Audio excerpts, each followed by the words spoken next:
आ गेल बा खेसारी लाल यादव के गाना भैया शिवलिंग डूब गईल भैया।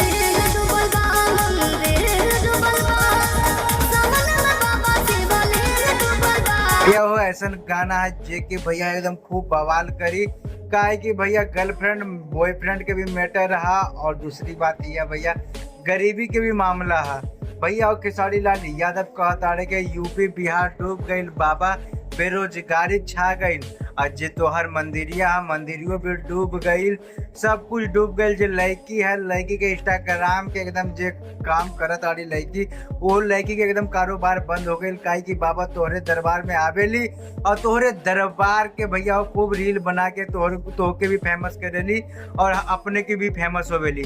बतावा बाबा एकदम जे बाढ़ में एकदम शिवलिंगिया डूब गईल कैसे काम हो ई सब के बचावा एकदम तोहर धरती पर ज्यादा बोझ हो गईल बा भैया। वो ऐसे ने गाना शिल्पी राज की आवाज है खेसारी राज की आवाज है।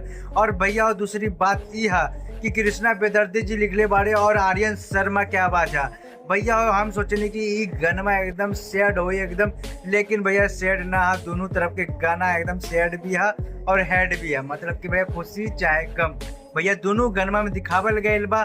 और ऐसा गनमा भैया खेसारी लाल यादव पहली बार नहीं गईले बारे कई बार गनमा गईले बारे भैया ग्लोबल म्यूजिक से आयल बा।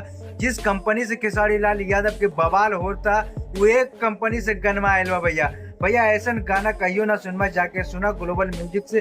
और दूसरी बात यह है भैया खेसारी लाल यादव के एकदम शिवलिंग डूब गई तो भैया एक ही तरफ एकदम गनमा गावे की चाहे भैया सैड होवे की चाहे गम होवे की चाहे नहीं के भैया दोनों तरफ एकदम खेसारी लाल यादव दोनों एकदम पलवा के एकदम भारी कहले बारे खेसारी लाल यादव। एगो पलवा ना हल्का है ना भारी है ना लव वाला हल्का है ना गम वाला हल्का दोनों बराबर है भैया। ऐसे एकदम मनीष कश्यप के एकदम जो टीम बारे सब ऐसे गनमा गावेलो भैया कमेंट करके जरूर बताइए जाके सुनी ग्लोबल म्यूजिक से।